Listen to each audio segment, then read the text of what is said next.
ওম শান্তি। আজকে তারিখ 4-3-2026 প্রাতঃমুরলী। ওম শান্তি। বাপদাদা মধুবন।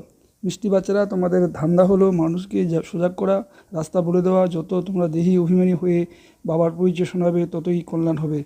প্রশ্ন: গরিব বাচ্চারা নিজেদের কোন বৈশিষ্ট্যের আধারে বিত্তশালীদের থেকে এগিয়ে যায়? উত্তর: গরিবদের মধ্যে দান পুণ্যের বিষয়ে বেশ শ্রদ্ধা থাকে। গরিব ভক্ত মনের টানে তা করে।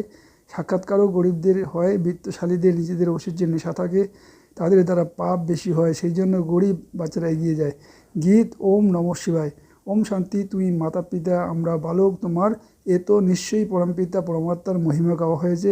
এইটা তো হলো ক্লিয়ার মহিমা, কারণ তিনি হলেন রচয়িতা। লৌকিক বাবা মাও বাচ্চাদের রচয়িতা, পরলৌকিক বাবাকেও রচয়িতা বলা হয়। বন্ধু সহায়ক অনেক মহিমা গায়। লৌকিক বাবার এত মহিমা নেই, পরমপিতা পরমাত্মার মহিমাই হলো আলাদা। বাচ্চারাও মহিমা করে, তিনি হলেন জ্ঞানের সাগর, নলেজফুল। ওনার মধ্যে সমগ্র জ্ঞান নিহিত আছে। এই নলেজ কোনো শরীর নির্বাহ করার পঠন পাঠন নয়। ওনাকে জ্ঞানের সাগর, নলেজফুল বলা হয়, তো অবশ্যই ওনার কাছে জ্ঞান আছে। কিন্তু কোন জ্ঞান? এই সৃষ্টিচক্র কীভাবে আবর্তিত হয় তার জ্ঞান। তাই তিনি হলেন জ্ঞানের সাগর, পতিত পাবন। কৃষ্ণকে জ্ঞান সাগর বা পতিত পাবন বলা যাবে না, ওনার মহিমা একদম আলাদা। দুজনে হলেন ভারতবাসী। শিব বাবারও মহিমা ভারতে। শিব জয়ন্তী তো ভারতে পালন করা হয়, কৃষ্ণের জয়ন্তীও পালন করা হয়, গীতারও জয়ন্তী পালন করা হয়। 3 জয়ন্তী হলো মুখ্য। এখন প্রশ্ন উঠে প্রথমে কার জয়ন্তী হবে, শিবের না কৃষ্ণের? মানুষ তো বাবাকে একদমই ভুলে গিয়েছে। কৃষ্ণের জয়ন্তী খুব ধুমধাম করে ভালোবেসে পালন করা হয়। শিব জয়ন্তীর ব্যাপারে কারো এত জানা নেই, না প্রচার আছে। শিব এসে কী করেছেন ওনার বায়োগ্রাফি কারোর জানা নেই। কৃষ্ণের ব্যাপারে তো অনেক কথা লিখে দিয়েছে। গোপীরা তার বাঁশির টানে বাইরে ছুটেছে, এই ওই করেছে। কৃষ্ণ চরিত্রের উপর বিশেষ একটি ম্যাগাজিনও বের করে।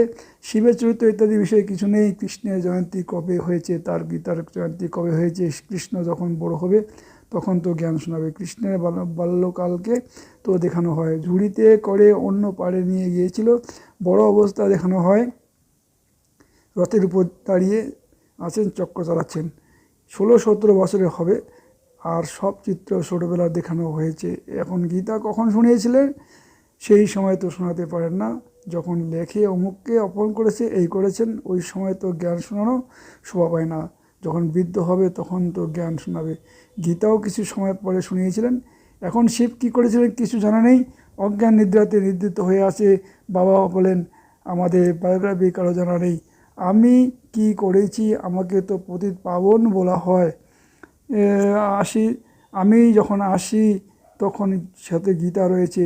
আমি সাধারণ বৃদ্ধ অনুভাবী দেহে আসি। শিব জয়ন্তী তোমরা হয়তোই পালন করো, কৃষ্ণ জয়ন্তী, গীতা জয়ন্তী এই হলো মুখ্য। রামের জয়ন্তী তো পরে হবে। এই সময় যা কিছু হয় পরে সেটা পালন করা হয়। সত্যযুগ ত্রেতাতে জয়ন্তী ইত্যাদি হয় না। সূর্যবংশী থেকে চন্দ্রবংশী উত্তরাধিকার গ্রহণ করে আর কারোর মহিমা নেই। শুধু রাজাদের করোনেশন বা অভিষেক পালিত হয়। আজকাল তো সব বার্থডে পালন করে, সে সব তো হলো কমন ব্যাপার। কৃষ্ণ জন্ম নিলে বড় হয়ে রাজধানী পরিচালনা করে, এর মধ্যে তো মহিমা কোনো ব্যাপার নেই। সত্যযুগ ত্রেতাতে সুখে রাজা রাজ্য চলে এসেছে, সেই রাজ্য কখনো কীভাবে স্থান হয়েছিল এইসব বাচ্চারা তোমাদের বুদ্ধিতে আছে? বাবা বলেন বাচ্চারা, আমি প্রতি কল্পে কল্পে সঙ্গম যুগে আসি। কলি যুগের অন্ত হলো পতিত দুনিয়া, সত্যযুগ ইত্যাদি পবিত্র দুনিয়া। আমি বাচ্চাদের অবিনাশী উত্তরাধিকারী প্রদান করব। পূর্বকল্পে তোমাদের উত্তরাধিকার দিয়েছিলাম, সেজন্য তোমরা উৎসব পালন করে আসছো, কিন্তু নাম ভুলে যাওয়ার কারণে কৃষ্ণের নাম দিয়েছে। শিব অনেক বড়, তাই না? প্রথমে তো যখন ওনার জয়ন্তী হবে তখন তারপর সাকার মানুষের হবে। আত্মারা তো বাস্তবে উপর থেকে নামতে থাকে, আমরাও অবতরণ হয়। কৃষ্ণ মায়ের গর্ভে জন্ম নিয়েছেন, লালিত পালিত হয়েছিল, সবাইকে পূর্বজন্মে আসতেই হবে। শিব পূর্ণ জন্ম গ্রহণ করেন না, কিন্তু তিনি আসেন, তাই বাবা বসে এই সব পূজান। ব্রহ্মা বিষ্ণু শঙ্কর ত্রিমূর্তি দেখানো হয় ব্রহ্মার দ্বারা স্থাপনা, কারণ শিবের তো নিজের শরীর নেই। নিজে বসে বলতে থাকেন আমি এনার বৃদ্ধ দেহে আসি। ইনি নিজেদের জন্মকে জানেন না, এনার অনেক জন্মের শেষে এই জন্ম। তাই সর্বপ্রথম বোঝাতে হবে শিব জয়ন্তী বড় নাকি শ্রীকৃষ্ণ জয়ন্তী বড়।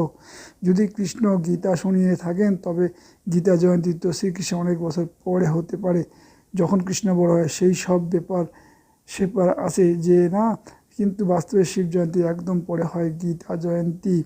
এই পয়েন্টস বুদ্ধিতে রাখতে হবে, নোট লিখে করে না রাখলে মনে থাকবে না।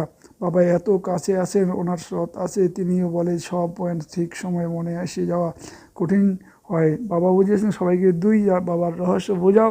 শিববার জয়ন্তী পালন করে তিনি অবশ্যই আসেন, এবং যেমন খ্রাইস্ট, বুদ্ধ ইত্যাদি এসে নিজে ধর্মস্থাপন করেন, সেই আত্মাও এসে প্রবেশ করে ধর্মস্থাপন করে। তিনি হলেন হেভেনলি গডফাদার, সৃষ্টির রচয়িতা। তাই অবশ্যই নতুন সৃষ্টি রচনা করবেন। নতুন সৃষ্টিকে স্বর্গ বলা হয়, এখন হলো নরক। বাবা বলেন আমিও প্রতিকল্পের সঙ্গে এসে বাচ্চারা তোমাদের রাজ্যকে প্রদান করি। এ হলো ভারতের প্রাচীনতম যোগ, কে শিখিয়েছিলেন? শিব বাবার নাম তো লুপ্ত করে দিয়েছে। এক তো হলো গীতার ভগবান শ্রীকৃষ্ণ আর বিষ্ণু ইত্যাদির নাম দিয়ে দেয়। শিব বাবা রাজযোগ শিখিয়েছেন, কারো জানা নেই। শিব জয়ন্তী নিরাকারে জয়ন্তীও দেখানো হয়। তিনি কী এসেছিলেন, এসে কি করেছিলেন? তিনি তো হলেন সকলের সদ্গতিদাতা, লিবারেটর গাইড। এখন সব আত্মাদের গাইড চাই। পরমাত্মা তিনিও হলেন আত্মা, যেমন মানুষের গাইডও মানুষ হয়, সেরকম আত্মাদের গাইড আত্মাই চাই। তাইকে সুপ্রিম আত্মা বলা হবে। সব মানুষই তো পুণ্যজন্ম নিয়ে অপবিত্র হয়, আবার পবিত্র করে কে ফিরিয়ে নিয়ে যান? বাবা বলেন আমি এসে পবিত্র হওয়ার যুক্তি বলে দেই, তোমরা আমাকে স্মরণ করো।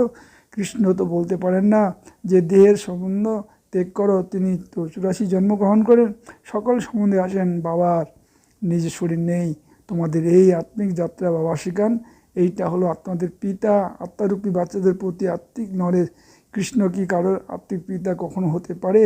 সকলের আত্মিক পিতা হলাম আমি গাইড হতে পারি, লিবারেটর গাইড, ব্লিসফুল, পিসফুল, এবার প্রিয়, সব আমাদের উদ্দেশ্যই বলে। এখন তিনি তোমাদের অর্থাৎ আত্মাদের নলেজ দিচ্ছেন। বাবা বলেন আমি এই ব্রহ্মার শরীর দ্বারা তোমাদের দিচ্ছি, তোমরা শরীর দ্বারা নলেজ গ্রহণ করছো। তিনি হলেন গডফাদার। ওনার রূপ কেমন সেও বলা হয়েছে। আত্মা যেমন বিন্দু, সেরকম পরমাত্মাও হলেন বিন্দু। এটা তো প্রাকৃতিক না, বাস্তবে তো এইটা হলো ভীষণ রকম প্রাকৃতিক। এত ছোট স্টারে 84 জন্মের পাঠ আছে, এ হলো প্রাকৃতিক নিয়ম। বাবার পাঠও জন্মাতে আসে, ভক্তি মার্গে তোমাদের সার্ভিস করেন। তোমাদের আত্মাতে 84 জন্মের পাঠ অবিনাশী, একে বলা হয় প্রাকৃতিক। এর বর্ণনা করবে কী হবে? আত্মা হলো এত ছোট, এই কথা শুনে অবাক হয়ে যায়। আত্মা হলেও সিস্টারের মতো 84 জন্ম অ্যাকুরেট ভোগ করে, সুখও সে অ্যাকুরেট ভোগ করবে। এটাই হলো প্রকৃতির নিয়ম। বাবাও বলেন আত্মা পরমাত্মা, ওনার মধ্যে সমগ্র নলেজ সমাহিত, যা বাচ্চাদের বোঝান। এ হলো নতুন ব্যাপার। নতুন মানুষ শুনে বলবে এনার জ্ঞান কোন শাস্ত্র ইত্যাদি তো নেই। তবু যারা পূর্ব কল্পে শুনেছে, উত্তরাধিকার প্রাপ্ত করেছে, তারাই বুদ্ধিতে পেতে থাকে। তাই লাগে অনেক প্রজা হয়, ওটা তো সহজ। রাজা হতে গেলে পরিশ্রম আছে। যেসব মানুষেরা অনেক ধন দান করে, তারা রাজ পরিবারে জন্মগ্রহণ করে। গরিবরাও যারা নিজেদের সাধ্য অনুযায়ী যা কিছু দান করতে থাকে, তারাও রাজা হয়। যারা সম্পূর্ণ ভক্ত হয়, তারা দান পূর্ণ করে। বিত্তশালীদের দ্বারা পাপ বেশি হয়। গরিবদের মধ্যে অনেক শ্রদ্ধা থাকে, তারা খুবই ভালোবাসার সাথে সামান্য যা কিছু দান করে তো অনেক প্রাপ্তি হয়। গরিবদের ভক্তিও অনেক করে। দর্শনও দাও না হলে আমি নিজের গলা কেটে ফেলব। বিত্তশালী যারা, তারা এমন বলবে না, সাক্ষাৎকারও গরিবদের হয়, তারাই দান পূর্ণ করে। রাজাও তারাই হয়। পয়সাওয়ালাদের অহংকার থাকে, এখানেও গরিবদের 21 জন্মের সুখ প্রাপ্ত হয়। গরিবের বেশি আসে, বিত্তশালীরা পরে আসে। ভারত এত উচ্চ ছিল, তবে এত গরিব কি করে হলো তোমরা বুঝতে পারো। আর্থ কয়েক ইত্যাদি সব প্রসাদ ইত্যাদি নষ্ট হয়ে গেলে তো গরিব হয়ে যাবেই। রাবণ রাজ্য হওয়ার ফলে হাহাকার হয়ে যায়। তাই তারপর এই সব জিনিস থাকতে পারে না। প্রতিটি জিনিসের তো নির্দিষ্ট মেয়াদ থাকে, তাই না? তো সেখানে যেমন মানুষের আয়ু দীর্ঘ হয়, তেমনি গৃহের আয়ু দীর্ঘ হয়। সোনার মার্বেলের বড় বড় অট্টালিকা তৈরি হতে থাকে। সোনার তো আরোই মজুত হবে। নাটকে জানো হয় না, যুদ্ধ হলো, বাড়ি ভেঙে চুরমার হয়ে গেল, আবার তৈরি হয়ে যায়। এই সব সেইভাবে তৈরি হয়। এই যে স্বর্গের প্রসাদ ইত্যাদি তৈরি করবে, এরকম তো দেখাবে না যে মিস্ত্রিরা কী করে প্রসাদ তৈরি করে। হ্যাঁ, বোঝা যায় সেই প্রসাদ হবেই।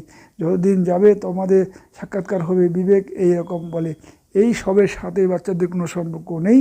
বাচ্চাদের তো পড়াশোনা করতে হবে, স্বর্গের মালিক হতে হবে। স্বর্গে আর নরক অনেকবার পাস হলো, এখন দুটোই অতিক্রান্ত হয়ে গেছে। এখন হলো সঙ্গম। সত্যযুগে এই নলেজ থাকে না। এই সময় বাচ্চারা তোমাদের সম্পূর্ণ নলেজ আসে। লক্ষ্মীনারায়ণকে এই রাজ্যকে দিয়েছিলেন বাচ্চারা। এখন তোমাদের জানা আছে যে এরা উত্তরাধিকারী কার থেকে প্রাপ্ত করলো। এখানে পড়াশোনা করে স্বর্গের মালিক হয়। তারপর সেখানে গিয়ে প্রসাদ ইত্যাদি তৈরি করে। সার্জেন কী করে, বড় বড় হসপিটাল তৈরি করে না। বাচ্চারা, বাবা তোমাদের প্রতিদিন ক্রমাগত ভালো ভালো পয়েন্ট শোনাচ্ছে, তোমাদের ধান্দাই হলো মানুষকে সজাগ করা, রাস্তা বলে দেওয়া। যেমন বাবা বসে কত ভালোবেসে বোঝান, দেহ অভিমানের প্রয়োজন নেই, বাবার কখনো দেহ অভিমান হতে পারে না। দেহি অভিমানী হওয়ার জন্য তোমাদের সমস্ত পরিশ্রম করতে হবে। যারা দেহি অভিমানী হয়ে বসে বার পরিচয় দেয়, অর্থাৎ তারা অনেকের কল্যাণ করে, প্রথমে দেহ আসে, তার জন্য আবার অন্যান্য বিকার আসে, লড়াই করা, ঝগড়া করা, নয় চলে চলা, সব এই সব দেহ অভিমানী। যদিও আমাদের রাজ্য আছে যে সেই কারণে তারা খুবই সাধারণ থাকে, কিন্তু সামান্য ব্যাপারে অহংকার এসে যায়। ফ্যাশনেবল ঘড়ি দেখলে মনে হয় সেটা পড়ার মনের মধ্যে ইচ্ছা হতে থাকে, একে দেহ অভিমানী বলা যায়। ভালো ধরনের জিনিস হলে সামলে সাবধানে রাখতে হয়, হারিয়ে গেলে সেটার বিষয়ে ভাবতে থাকবে, শেষ সময় অন্য কিছু স্মরণে এলে পদভ্রষ্ট হয়ে যাবে। এ হলো দেহ অভিমানের অভ্যাস। তারপর অবশ্যই সার্ভিসের পরিবর্তে অবশ্যই ডিস সার্ভিস করবে। রাবণ তোমাদের দেহে অভিমান বানিয়েছে। বাবাকে দেখো যে তো কত সাধারণভাবে থাকেন, প্রত্যেকের সার্ভিস দেখা যায়। মহারথী বাচ্চাদের নিজেদের অর্থাৎ বাবাকে প্রত্যক্ষ করার শো করাতে হয়। মহারথীদেরই লেখা হয়, তুমি অমুক জায়গায় এসে ভাষণ দাও, দু একজনকে ডাকা হয়, কিন্তু বাচ্চাদের মধ্যে দেহ অভিমানে অনেক থাকে। যদি বক্তৃতা দিতে পারে ভালো, কিন্তু নিজেদের মধ্যে আত্মিক স্নেহ নেই, দেহ অভিমান অনুভূত করে দেয়। কোনো কোথায় যাওয়ার সাথে সাথে বিগড়ে যাওয়া, এটা হওয়া উচিত নয়। সেই জন্য বাবা বলেন, কাউকে কিছু জিজ্ঞাসা করতে হলে বাবাকে এসে জিজ্ঞাসা করো। কেউ বলে, বাবা আপনার কত জ্ঞান, বাচ্চা আছে, সেক্ষেত্রে তো বলবো বাচ্চা তো অগন্তি আছে, কিন্তু কেউ কুপুত্র, কেউ আবার সুপুত্র, ভালো ভালো বাচ্চাও আছে। এরকম বাবার আজ্ঞাকারী ফরমানদের বিশ্বস্ত হওয়া উচিত, তাই না? আচ্ছা, মিষ্টি মিষ্টি হারানিধি বাচ্চাদের প্রতি মাতা পিতা বাপদাদা স্মরণে স্নেহ সুমন আর সুভাত। আত্মাদের পিতা তার আত্মারূপী বাচ্চাদেরকে জানাচ্ছেন নমস্কার। ধারণার জন্য মুখ্য সার 1 নম্বর, দেহ অভিমানে এসে কোনো ধরনের ফ্যাশন করবে না, কোনো কিছুর বেশি শখ রাখবে না, খুবই সাধারণভাবে চলতে হবে, নিজেদের মধ্যে খুবই আত্মিক স্নেহ রেখে চলতে হবে, কখনোই লবণাক্ত হতে নেই, বাবার সুপুত্র হতে হবে, কখনো অহংকারে আসবে না। বরদান, নিজের ভাগ্য এবং ভাগ্য বিধাতার গুণগান করা, সদা প্রশ্নচিত্ত ভাব। সকল ব্রাহ্মণ বাচ্চাদের জন্ম থেকে মুকুট, সিংহাসন এবং তিলক জন্মসিদ্ধ অধিকারের রূপে প্রাপ্ত হয়। ভাগ্যের এই উজ্জ্বল নক্ষত্রের দিকে তাকিয়ে নিজের ভাগ্য এবং ভাগ্য বিধাতার গুণগান গাইতে থাকো, তাহলেই গুণ সম্পন্ন হয়ে উঠবে। নিজের দুর্বলতার কথা শোনাবে না, ভাগ্যের গুণগান করো, প্রশ্ন থেকে দূরে থাকো, তবেই সদা প্রশ্ন থাকার বরদান প্রাপ্ত হবে। তখন অন্যদের সহজে প্রশ্ন করতে পারবে। স্লোগান, একনামি এবং ইকোনমি দ্বারা চলাই ব্রাহ্মণ জীবনের সফলতার আধার। অব্যক্ত সেরা নিশ্চয়ের ফাউন্ডেশনকে মজবুত করে সদা নির্ভয় এবং নিশ্চিন্ত থাকো।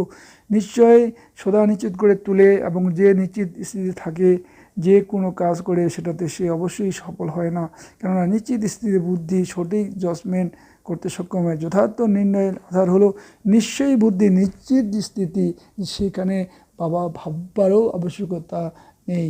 ওম শান্তি, ওম শান্তি, ওম শান্তি।